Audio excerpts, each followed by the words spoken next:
Hello. তো আজকে বর আর আমি মিলে বেরিয়ে পড়লাম। তো সবার প্রথমে চলে আসলাম ময়নামাতা কালীবাড়িতে আমাদের এখানে।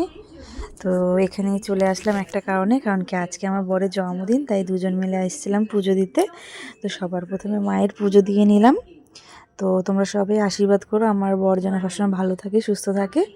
তারপর বাইরে এসে এখানে একটু মোমবাতি ধূপকাঠি ধরিয়ে নিচ্ছিলাম দুজনে। তারপরে সেখান থেকে আমরা চলে গিয়েছিলাম একটু সেলিব্রেট করার জন্য। তো একটা ছোট্ট কেক নিয়ে আসছিলাম আমার বরের জন্য। তো তারপরে দেখো এখানে কেক কাটার পালা, আর এদিকে দেখো আমার পাগল বরটা কীভাবে কেক কাটছে। তো বলে হয়ে গেছে।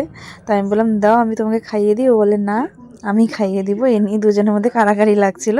তারপর আমাকেই শেষমেশ খাইয়ে দিল। তারপর দুজনে চারিদিকটা একটু ঘুরে ঘুরে দেখছিলাম। তো তারপরে একটু মন জিনিসে চলে আসলাম। এখানে এসে একটু কাটলেট খেয়ে তারপর রাত্রে ডিনারটা করে নিলাম। না চিকেন কষা দিয়ে এভাবে দিনটা তো খুব সুন্দর কাটালাম। ভিডিওটি ভালো করে লাইক করে দিও। বাই।